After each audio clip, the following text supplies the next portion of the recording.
बिस्मिल्लाहिर्रहमानिर्रहीम अस्सलामुअलैकुम। क्या हाल चाल हैं, कैसे हैं आप सबके सब।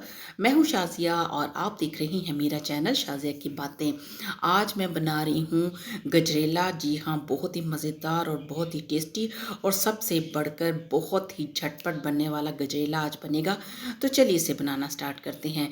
मैंने फ्लेम ऑन करके कढ़ाई के अंदर दूध उबलने के लिए रख दिया है। ये 4 केजी दूध है, इसको पहले हम बॉयल करेंगे। फ्लेम में आपको दिखा रही हूँ कि आजकल पाकिस्तान में गैस का इशू चल रहा है, इस वजह से ज़रा जो रेसिपी बनाई जाती हैं थोड़ी टाइम लगा के बनती हैं।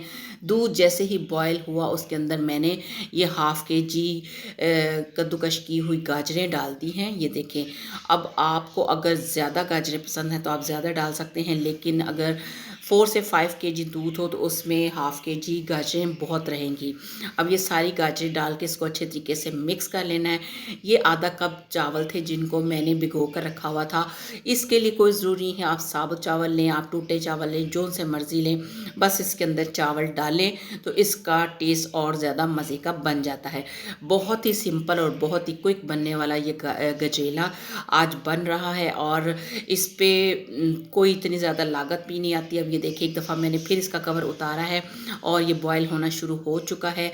गैस में आपको दिखा ही चुकी हूँ कि कितनी कम है।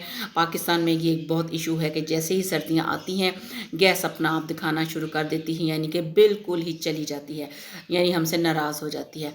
बहरहाल मैंने भी पका के दम लिया। अब इस तरह हिलाते जाएंगे थोड़ी थोड़ी देर के बाद और ये देखें अब आहिस्ता आहिस्ता ये थिक होना शुरू हो गया है।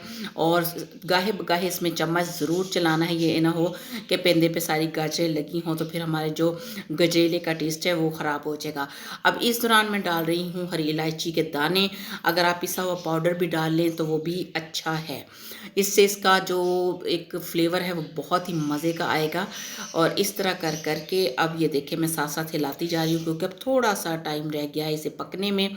और अब इसके अंदर जो चीज़ जाएगी वो है ड्राई फ्रूट। ये मैंने लिए थे, पिस्ते थे मेरे पास, काजू थे और मेवे थे। आप अपनी पसंद के मुताबिक अखरोट, बादाम जो भी डालना चाहें वो आपकी अपनी मर्ज़ी है। मेरे पास ये चीज़ें अवेलेबल थी, मैंने डाल दी। अब इसी तरह कर कर के इसको हिलाते जाना है और थोड़ी देर के लिए और इसको पकाएंगे। अब इसके अंदर जाएगी चीनी। चीनी मैंने लास्ट में डाली है वो इस वजह से कि जब ये थिक हो जाए उसके बाद हम चीनी इतनी डालें कि ये ज़्यादा मीठा ना हो पाए। अगर हम स्टार्टिंग में ही चीनी डाल देते तो जब पानी दूध ने बिल्कुल ड्राई हो जाना था, फिर चीनी बहुत ज़्यादा हो जानी थी, जो कि फिर जितना मर्ज़ी हमारी स्वीट डिश मज़े की हो तो ज़्यादा मिठास की वजह से वो नहीं खाई जाती। अब लास्ट में मैंने इसके अंदर डाल दिया है नारियल का बुरादा। अगर आप साबुत नारियल भी डालना चाहते हैं तो आप वो भी डाल सकते हैं, इससे भी इसमें जो टेस्ट है वो बहुत मज़े का बनेगा। बहुत ही झटपट और बहुत ही क्विक बनने वाला आज का गजरेला मैं आपके साथ इसकी रेसिपी शेयर कर रही हूँ। और बस गैस की वजह से मुझे थोड़ा टाइम लगा, अदरवाइज़ ज़्यादा से ज़्यादा ये 1 डेढ़ घंटे में बन जाता है। अब बिल्कुल भी आप ज़रा जल्दी करेंगे तो थोड़ा कच्चा रह जाएगा, यानी कच्चे से मुराद ये गाजरें हैं ना, ये फुल पकनी चाहिए। अब ये देखिए जी, माशाल्लाह बड़ा ही मज़ेदार सा और बहुत ही शानदार सा हमारा गजरेला तैयार हो गया है। बहुत ही यम्मी और बहुत ही टेस्टी बना है, विंटर स्पेशल है, सर्दियों में बहुत ही शौक से खाया जाता है। आई होप कि आपको आज की रेसिपी पसंद आई होगी। तो मिलते हैं नई वीडियो के साथ, तब तक अपना रखिए ढेर सारा ख्याल। अल्लाह हाफिज़।